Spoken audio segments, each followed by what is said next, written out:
Thank you for joining us today. I call the April 21st, 2020 meeting of Human Rights Commission to order. Let's begin with an introduction of commissioners. I am Matur Alir, the chair. We'll move this way. Barry Nelson, Commissioner. Jed Lokial, Commissioner. Cheryl Shafel, Commissioner. Sarah Boone-Stoppel, Commissioner. Hamida Dakhani, Commissioner. Ahmed Sheel, Commissioner. Cody Severson, Vice Chair. Thank you. The next item is to approve the agenda. Can I get a motion to approve the agenda? So move. Thank you, Ahmed. May I get a second? I second. Thank you, Hamida. All those in favor say aye. Aye. Opposed, the same sign. Motion carried. The next item is to approve the minute of March 17, 2020 meeting. Can I get a motion to approve the minute? I motion to approve. Thank you. Can I get a second? Second. Thank you. All those in favor Aye. say aye. Aye. Opposed? Motion carried. The next item is the public comment. Those who wish to address the Human Rights Commission must use the sign-in sheet. The speakers must state their name and will be limited to 2 minutes. Comment should not contain profanity or personal attack. Do we have anyone sign up?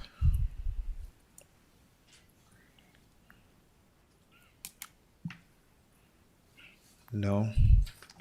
Is there anyone present who would like to speak?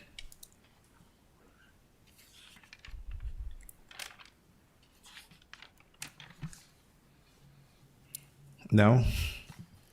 The next item is MLK Day, and that item was tabled to this meeting because Dr. Terry was not present last meeting. Well, first and foremost, to the chair and to the commission, we talked about, I want to say, the next to the last meeting that you guys just had in regards to trying to build on the MLK Foundation. And what I would like to do is to engage and have us to brainstorm to set this meeting up so that we can have this event on time. So we are not scrambling at the very, very last minute trying to put things together. And with that being said, I brought Faith Dixon in with me as of today, but she won't be speaking to the MLK. She's one of the individuals that will be helping me along with you guys in putting together the MLK Day event. I have a very, very special guest that I would like to bring on during the MLK event process. But at this time, I won't call her name because I need to get it booked and I need to make sure that I have the right funding in order to bring this person on, if you will. And therefore, that might incur some fundraising and certain things that we might have to do as a commission in order to have this done. But I want this to be one of the best events, along with what the Human Rights Coalition did over at the Fargo Theater. I want this to be one of the best. And I believe, in fact, that the individual that I want to introduce, and I'd rather not do it now until I have this person under wraps, will be part of this. But in the meantime, what I would like to do is to find out from all of you, what do you think, what ideas you have in order to make this thing a big success. So just to brainstorm at this point, because we really, really need to start engaging in the process of getting this done. And I know, in fact, is that we've had a few meetings, but we need to start now towards, making suggestions and doing what we need to do, to implement this, this thing, this event is to make it happen. So do we have any sort of ideas, any sort of brainstorming mechanisms that we can work with at this point? Barry, Dr. Bonestopper, Jed, Hamed, Amita, do we have any kind of things that we want to talk about? So I have a question. Yes. Sort of what are our options for a general format? I don't have parameters, I guess, to think about for Well- making suggestions. Is it like a one evening event? Is it like multiple days? Is it something else? It's going to be just a one evening event, like what the Human Rights Coalition did.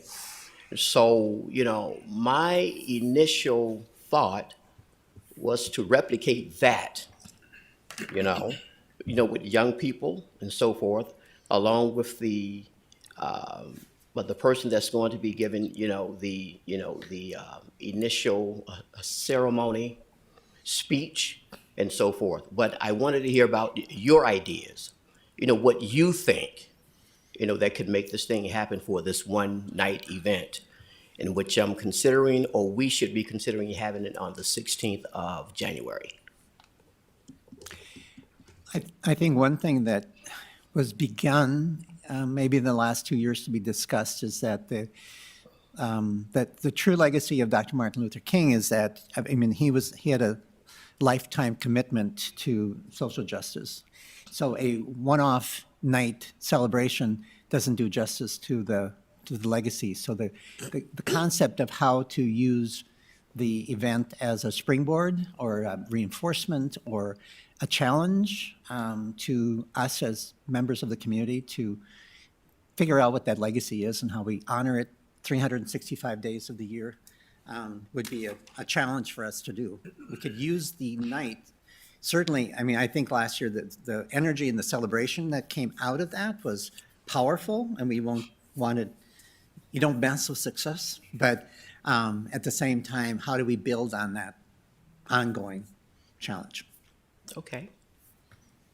Anyone else?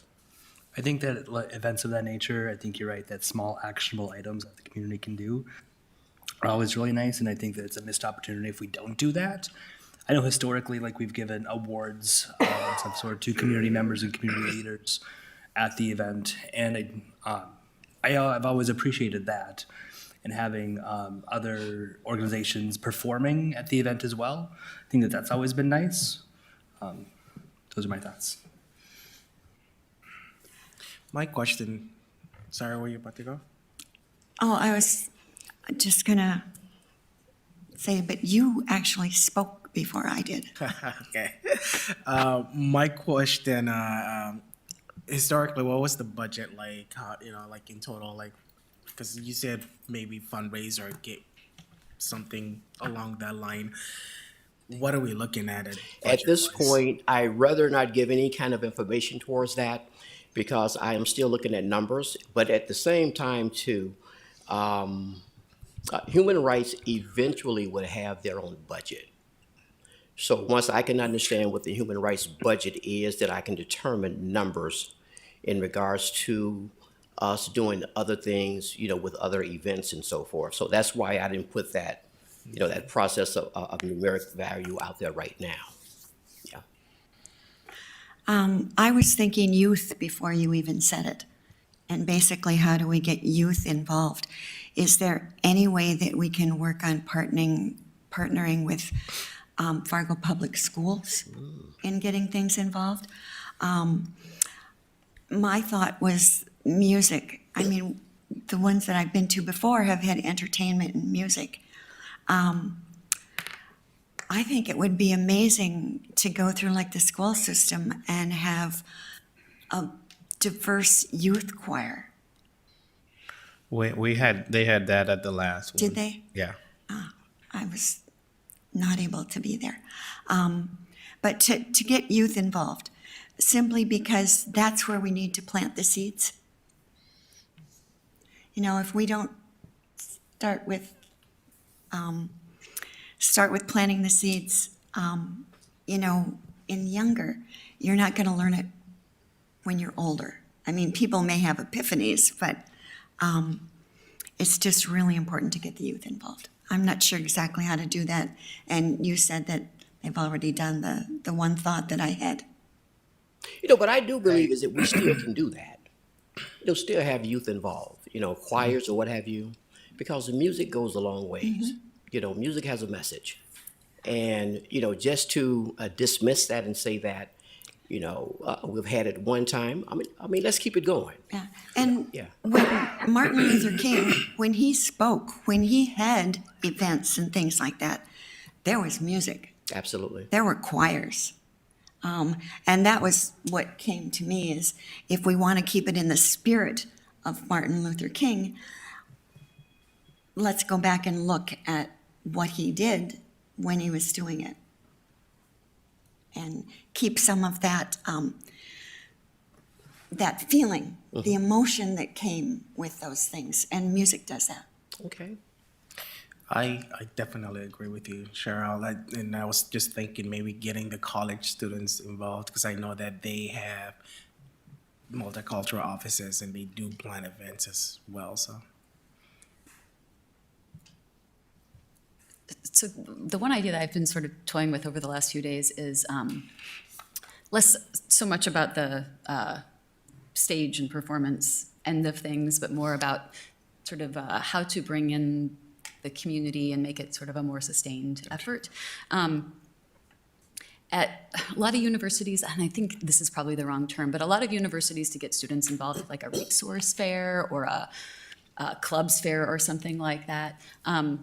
So the one thing that I thought of was maybe inviting local organizations to just sort of have booths. I don't know what the venue is, but to have booths to sort of demonstrate who they are and to invite people to get involved in some kind of way. So just bringing in those other organizations so people have this opportunity to see what's here and figure out who they could connect with. I'd like to add one idea to all the wonderful ideas here. And on top of the content that would be covered with the MLK Day, I wonder how helpful it would be to have a retrospective of where Fargo has been in terms of civil rights, just exploring this idea that what we have now is progress. I work a lot with students in special education, and they're always mystified that this idea that everyone belongs in the classroom is still a fresh, young, new idea. So I think we take it for granted that this idea that we're having this conversation right now, this commission, where we're a multi-background group of people, is a still novel idea in the history of our country. So it would be helpful, I think, for the students, whoever they are participating, to just reflect. What do we take for granted now? Where has Fargo been? What was Fargo like a decade ago, 2 decades ago? And look at where we are now and what do we still need to do? So whatever the content is of that day, it should probably look back to the past just a little bit. All you great scholars, I love these ideas. And I totally agree with looking at the history of Fargo. We've had that brought up to us before where some of the neighborhoods and houses in Fargo have covenants where they will not allow people of color to live there. That's powerful learning. And not everybody knows that. To bring those things to light of how it was. I think so. I mean, it's a great learning mechanism, but we're here to educate as much as we can. And, we're doing this from a race perspective, a gender orientations perspective, a disabilities perspective. We're doing it from for all perspectives. And I think all these great ideas that have come forth, it's beautiful. Now, the thing is that we have to keep these ideas ingrained and make it happen. That's the thing, It's not talking about it, but being about it, Let's make it happen. And I think is that we're having this, this meeting today, is that we just keep the focus on what we need to do as a committee, because we are in the process of having a young regentified committee, if you will, with all the new individuals like yourselves and so forth. And we really want to make this, or we really want to have an impact in what we do. So, being is that we are making, these brainstorming ideas, if you will, let's make it happen. Anyone else want to say anything? Dr. Hogan, I'll say this. Jed, thank you for bringing that up about assessing Fargo and finding out what progress we made. But as a member, I'm confused what progress we are making as a group. So I was thinking, sometimes I feel like we have no mission being here, because I've been a part of this commission for a while, and everything is just agendas. We pass agendas and we do this, but what are we doing on the ground? So just that. And that's what we need to do right now, Hamida. You know, you make a great point. We need to start now. As I said, don't talk about it, be about it. I mean, you have to, we as a group, you know, we have new committee people on this panel. So we need to do what we need to do. And obviously, as you said, you've been on this committee for a very long time. And, you know, if the impact hasn't been there, it's time to start the impact. It's for us to start doing what we need to do to make it happen. And with that being said, you know, this is the purpose of engaging and coming up with ideas and trying to make something happen. So I am diligently ingrained 100% towards making something happen. Okay. Okay, thank you. All right. This leads us to our next discussion on discriminatory practices in relation to human rights. So, Secretary, you. Well, this piece right here, in regards to Erica Thunder and legal karma, we had at one point made a suggestion that we were going to explore legal karma from a position of giving us new software towards making things more simplistic in regards to how we would, what word do I want to use, on how we would take complaints, if you will. They had a new software that would make everything much easier to implement. However, I wanted the panel to listen to a presentation from one of the legal karma representatives. And what has happened at this point is that we've gone into a stalemate, if you will.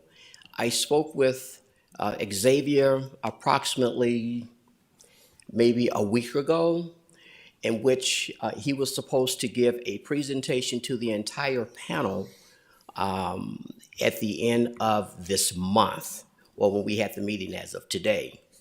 So there was some difficulty in that, and so he pushed it off until the end of May. But again, I want to start making impacts now. I want us to start doing what we need to do now. So with that being said, it was suggested to me that I probably should talk to Erica Thunder. And she is the director of the Human Rights of North Dakota, if I'm not mistaken. Barry, yes? Commissioner of Labor and Human Rights. Yep. Okay, a Commission of Labor and Human Rights, Erica Thunder. And so we have been playing phone tags, and I've involved Barry in the process of doing the texting, trying to get her to come here and to give us a presentation on discriminatory practices and civil rights ideology and things of this nature. So what I am doing at this point is that I am still in the process of speaking with her, and hopefully we can have her to come next meeting, you know, to educate us on the civil rights analysis and things of this nature. Because as I've said from day one of me becoming part of your commission, is that I want to make sure that we know what we're doing, how to do it, when to do it, etc. You know, when Fargoans are coming, you know, in front of us, asking questions and what have you. So presently, I am in dialogue with her. As soon as she reaches back out to me, I'll reach back out to all of you, and we will proceed accordingly. But when it comes down to legal karma at this point, I'm just going to put that on hold for right now, being as that we have someone immediately that we possibly can use to give us the education that we need.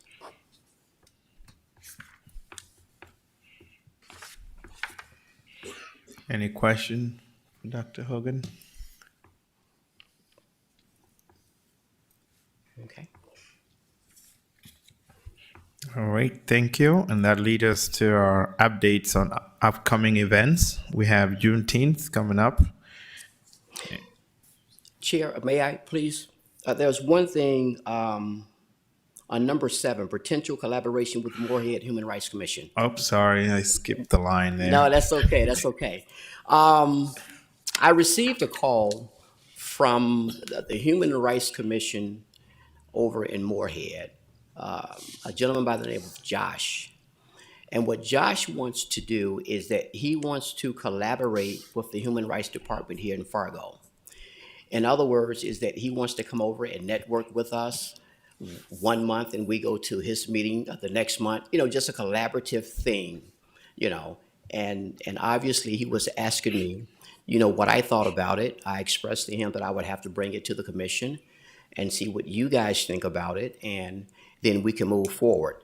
So it's basically a collaboration of just, two human rights, commissions going back and forth and learning from, each other and what have you. So tell me what you think about it. I think that's a great idea. There's something about quorum. Is that going to affect any if we're all to show up and together with Moorhead rights as well, or Quorum. quorum? I say it wrong. Well, I don't, as long as, if I'm hearing the question right, as long as everybody shows up. I mean, attendance is so important. I mean, we know what we have to do on a reoccurring basis. I don't think that should be an issue. So would it be a social thing, or would it be like an official? Well, you know what? I think two it'll be meetings? just like it is right now, as of today, they'll show up and possibly maybe just listen. And this is me just making my assumptions, but they would show up and possibly, just listen on what we're doing, and maybe if there's questions or what have you. And then maybe we could revamp our session like we have in the past and just had everybody sitting down there. Absolutely. In a circle, and so that we can collaborate that way. Absolutely. Absolutely. Whatever, we as a commission think, I think that every piece of information is a good thing. And, and we should oftentimes learn from each other because we are a team. Sorry. No, I was just going to say I'm very supportive of it because one of my favorite things is collaborative efforts. I know that we have talked about this in different times in the past, especially because I'm trying to think, Moorhead reestablished their Human Rights Commission just a couple of years ago. I believe, and we talked then about doing collaboration. My thought is, and this would take time and it would take some commitment from both sides, is first we observe, have them come here and observe our meeting. We go there and observe their meeting, and then we get together and talk. And I don't know if, when we all get together, if it would need to be a public, open to the public because of transparency and stuff and the quorum, or if it could be just a social event where we discuss. Yeah. And You see know. that, I think it will be considered a quorum. Yeah. Yeah. But first of all, She for needs to me, respond on to that. Yeah, I can help answer that. Essentially, if a quorum is present and any public business is discussed, apologize for my voice, then in that public business definition is extremely broad for North Dakota open meetings laws. So that would be my concern is if we did have a quorum of the commission at this meeting, it wouldn't take much to kick in that public business aspect of it.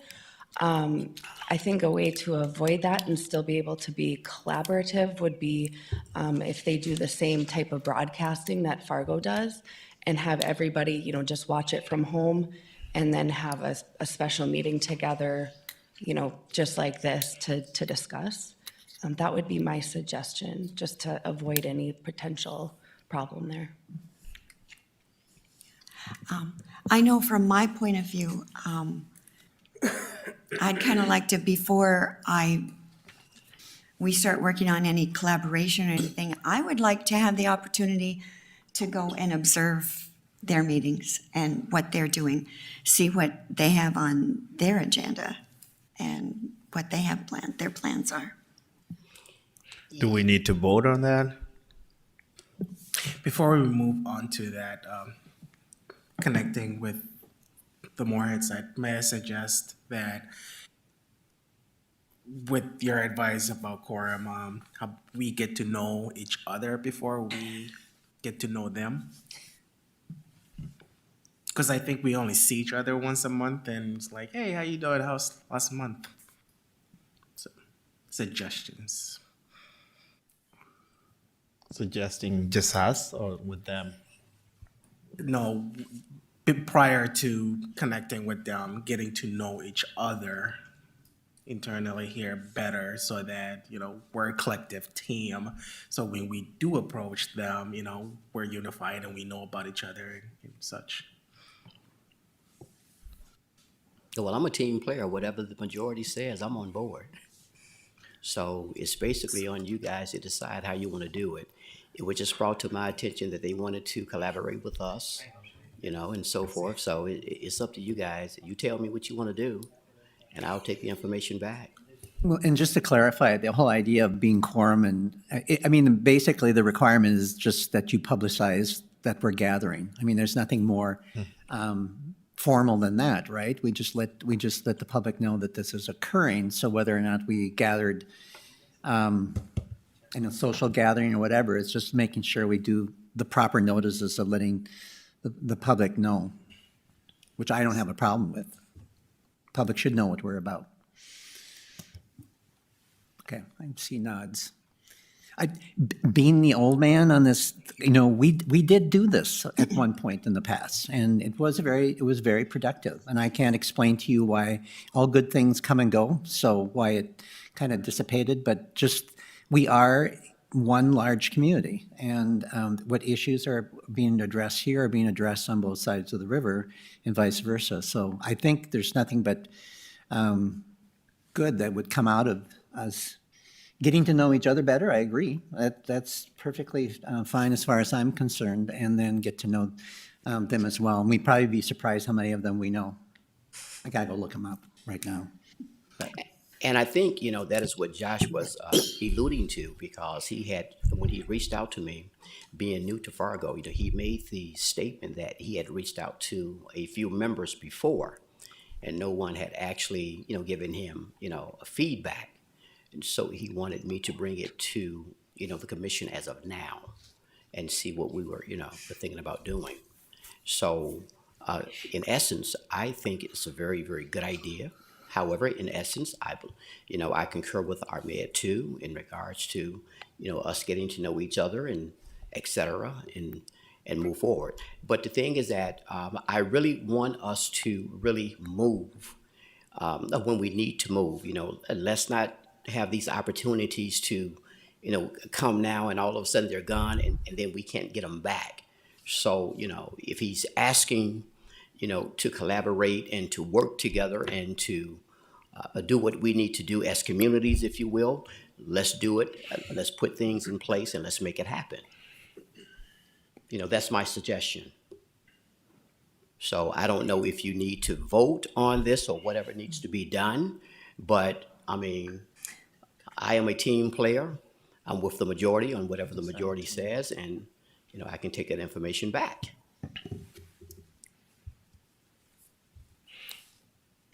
Do anybody need to create a motion?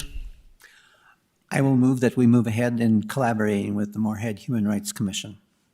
May I get a second? I'll second that. All those in favor say aye. Aye.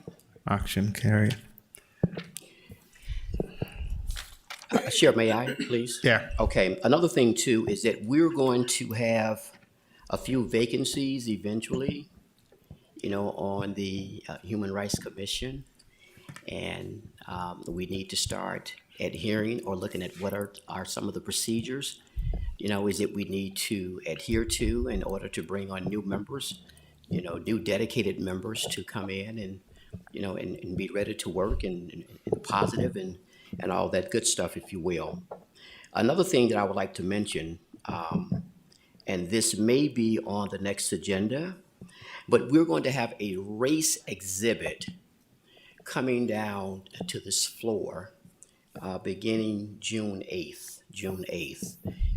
It is something that when I first came to Fargo, it was introduced to me, in which I've been to those before, but it was introduced to me here in Fargo at the YWCA, and basically this race exhibit, I thought, the value of it is educating the public in regards to the social dynamics of race, the indigenous people, the civil rights movement, all of that, being as that we're coming into Juneteenth and things of this nature.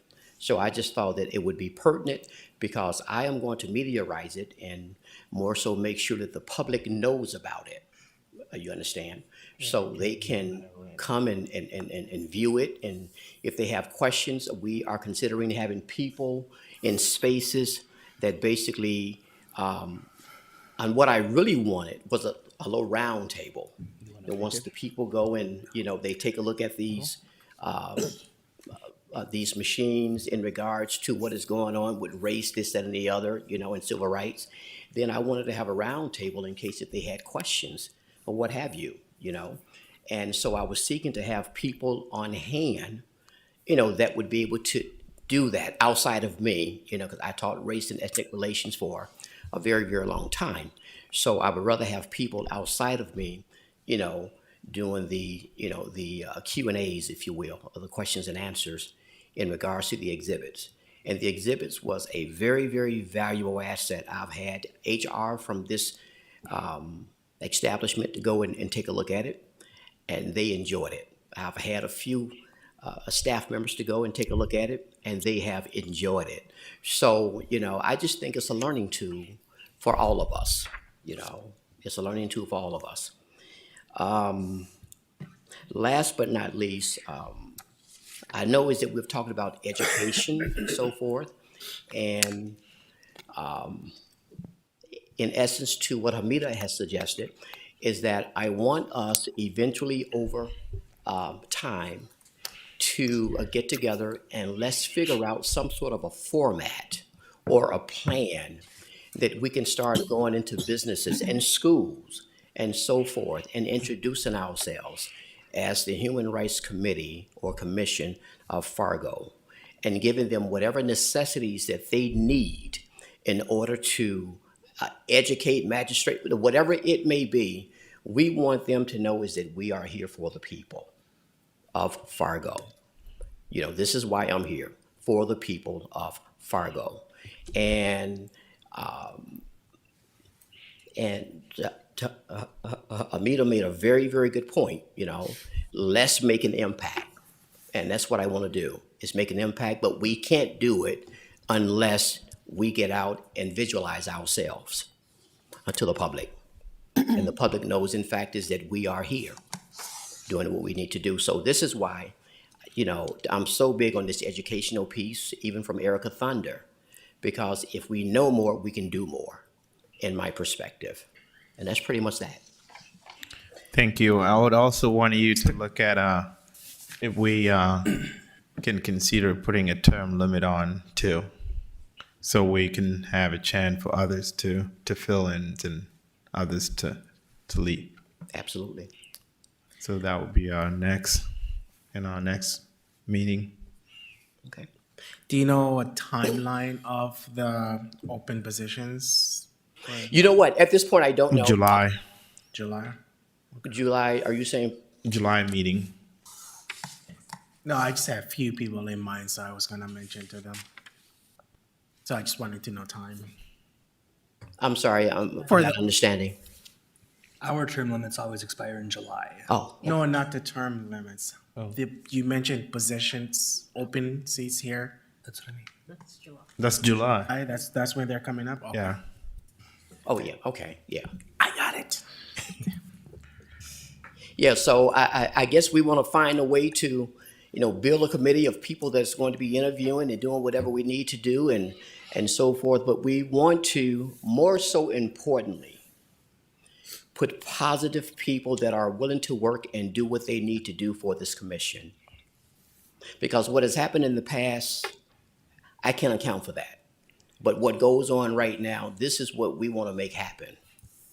And so, again, I'm going to concur and stand by the principles is that we have not hired, but we've brought on new volunteers and so forth, and they have been diligently, on time, doing what they need to do and so forth. And so we just want to just make sure is that we have the impact. And once these seats are available, we're going to do what we need to do to put people in place and just keep, the spirit going.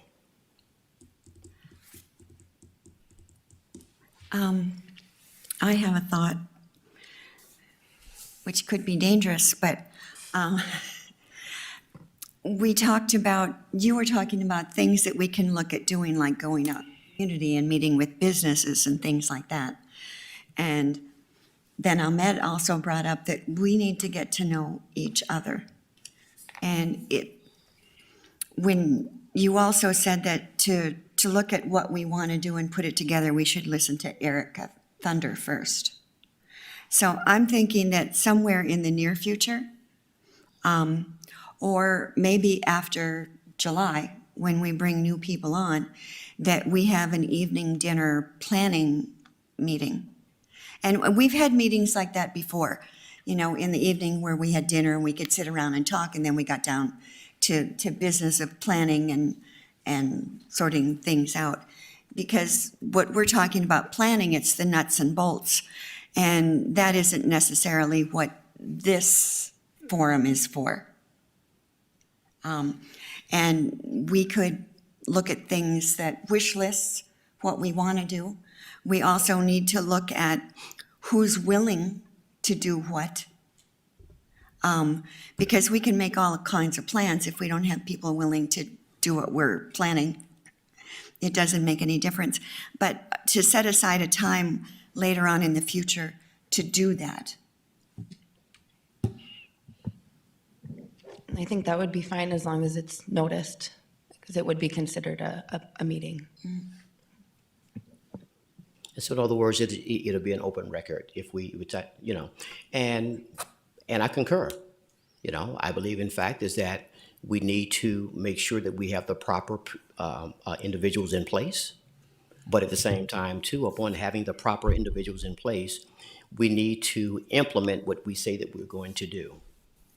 Because being now, again, I'm going to stand by the principles is that we are just getting started with a new interpretation of who we are, which are human rights, not human relations.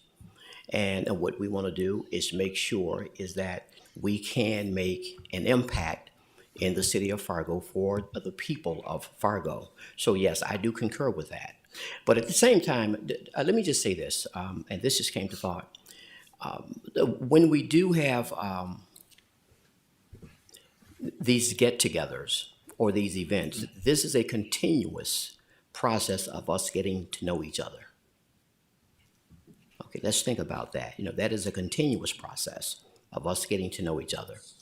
And that's the thing, is that we want to be one family, doing everything. It's not about me, it's not about you, it's about us collectively, as individuals, as a commission. So I concur, okay? And other than that, should I keep going, Chair, or that's that? On these upcoming events and so forth? Yeah, the next item is the updates on upcoming events. Okay, we have a few upcoming events: Juneteenth, Pride in the Park, Fargo Police Community Picnic. So on the June 10th, I'm going to have Miss Faith Dixon to come up and speak on that, towards that, and we can just proceed accordingly, going down the line with that.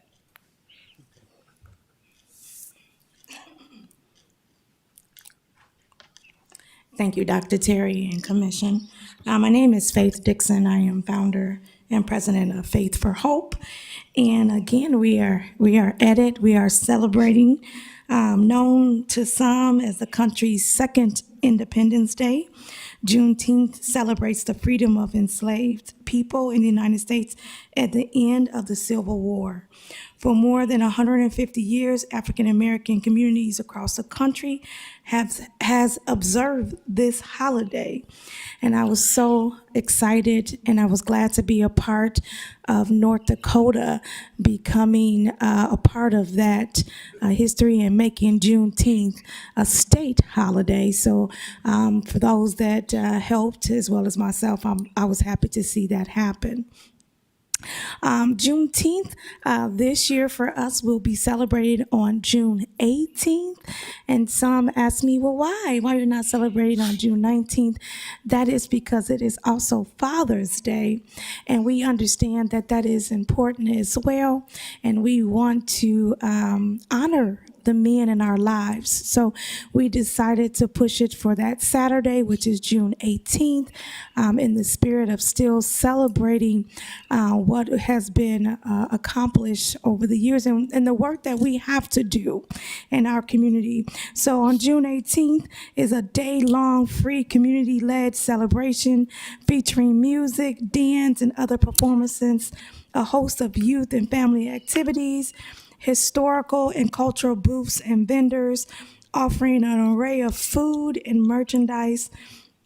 And this year we are in the spirit of Juneteenth and dedicating to create the celebrating the individuals and businesses and institutions in our community that we can really talk about the accomplishments that we made and supporting people of color.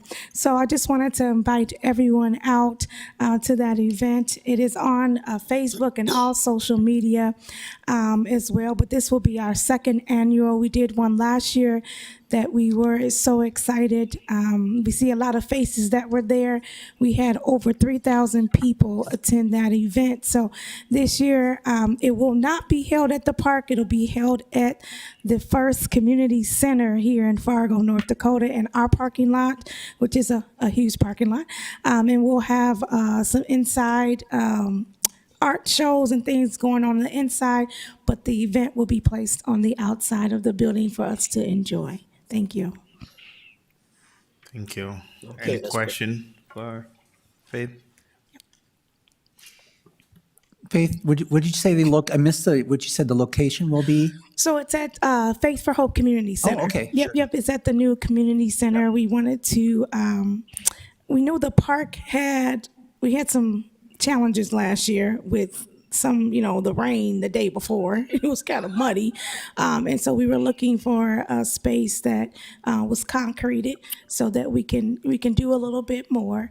And I said, well, why not really show people where we're located as being the first community center in our area. And so we decided to do it on the outside of our building. Hey, Faith, out of curiosity, will your building be open on that day? It will be. I think that'll be a great time, and this is just my throwing out, to showcase what you do, and the activities that you have internally. Yep. That can go hand in hand for the community. Yep, So, that was one of the reasons, and I know I talked to Sergeant Christie before, and we had said, there was a couple places we wanted to throw it at, and I told her, I said, well, people still haven't been over to our facility, and we really wanted to show people the work that we do there.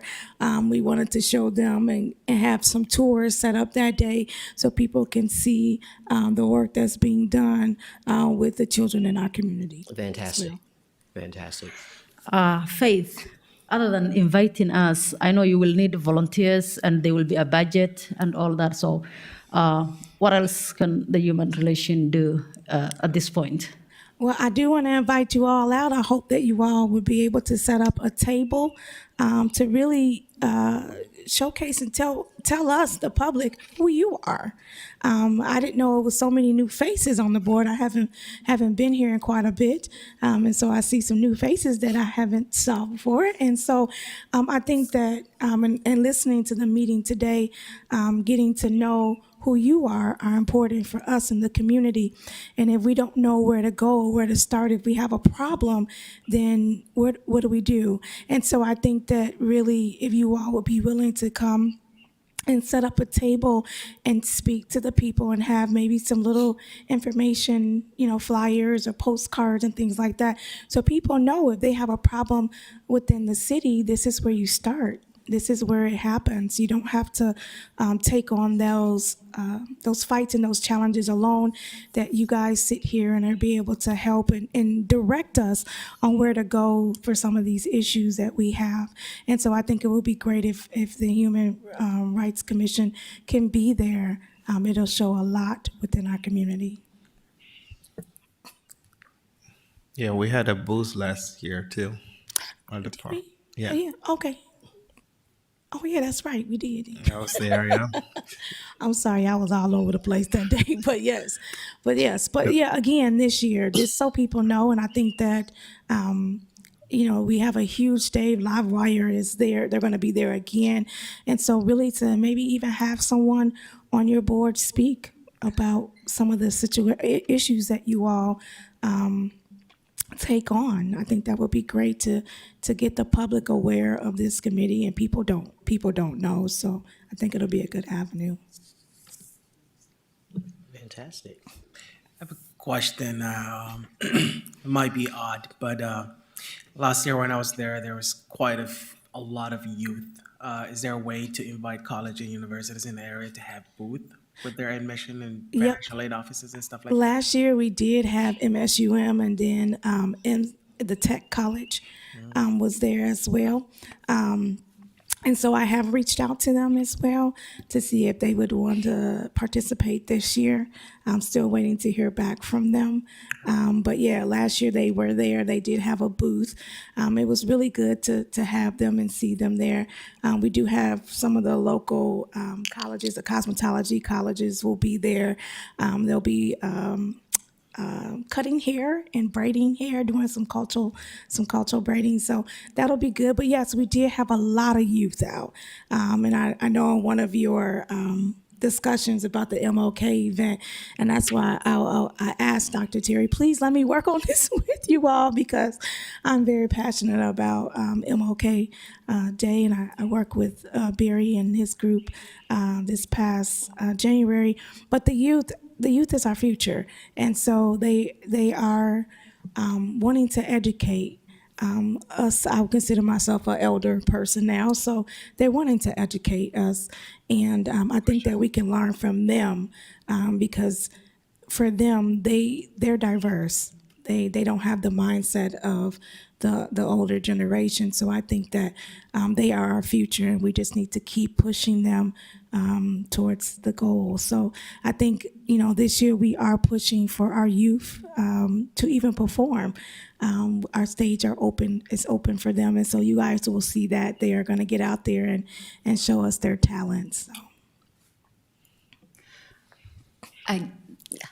I noticed you didn't mention NDSU in there. If you need help with a connection there, please reach out to me. I would like to chat with you. I'm not quite sure where to go with it either, but we can maybe discuss who you've contacted and who might be a better And the contact. reason why NDSU is not there, and forgive me, I'm sorry, is that Frederick Edwards, he does a Juneteenth event on the campus. Oh, okay. And he did one last year there on the same day we did ours, but this year he's doing his on Sunday. Okay.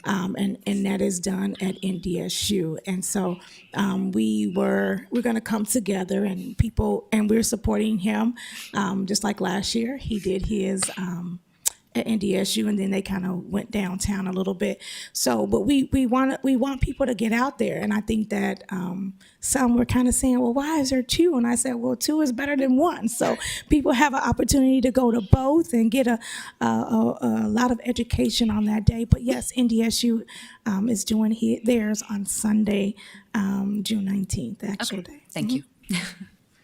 But they're welcome to come over too. So it's welcome. I'll poke around, see if I can find somebody who might be interested in setting it. Yes, I would love to have them as well. Yeah. June is a great educational month.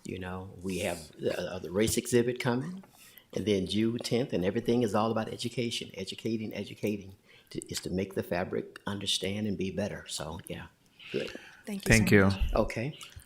The next is Pride in the Park. Cody, I'll let you take that.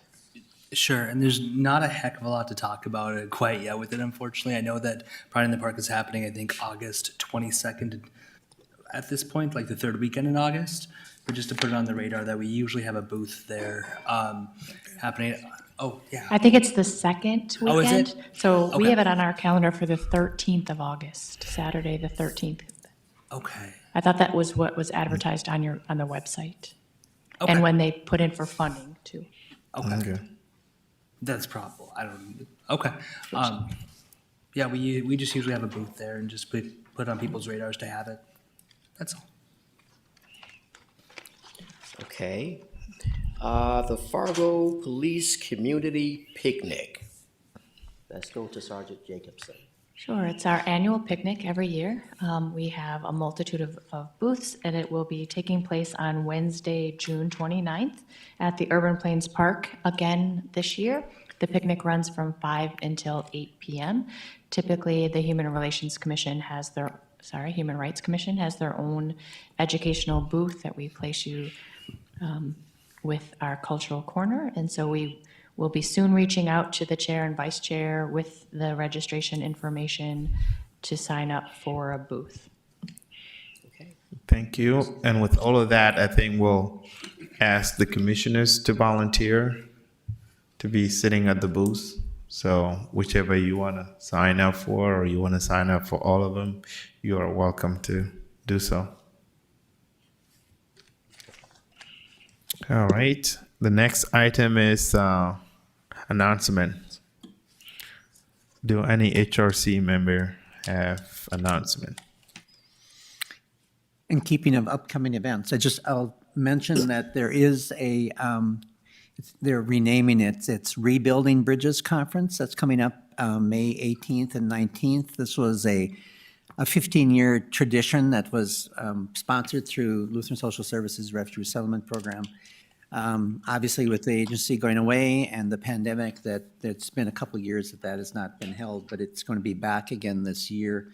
It is going to be at the Dakota Medical Building. It'll be the evening of the 18th and the full day of the 19th. There will be educational events around the resettlement program, and just kind of the real emphasis is that the bridges that were built over many years kind of fell apart, and they're rebuilding the bridges between members of the community and working with refugee resettlement. So the registration will be going out through Eventbrite. It's not up yet, unfortunately, but there is a Facebook page, so check it out, and it'd be great to have some commissioners attend that as well. It's being hosted by the consortium, New American Consortium. Any other updates? Any other announcement? Want to say something? Nope. I didn't really catch that. That was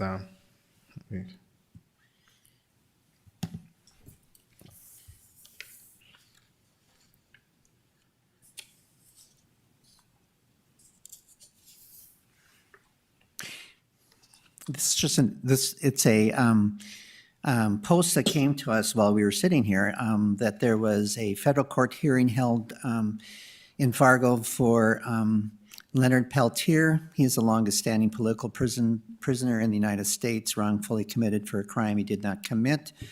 There have been efforts to commute the sentence, ongoing for many years, been unsuccessful. So this doesn't really have a call for action or anything other than maybe to go online and check out this, and we can follow up on it in our own stead as far as whether there's any action that we would take. Thank you, Barry.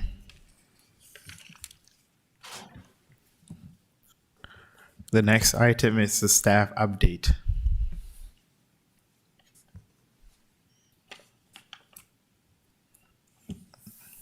No? Okay. There is any other business? Hearing none, this meeting of Human Rights Commission stand adjourned. Our next meeting is scheduled for May 19, 2020 at noon. Thank you.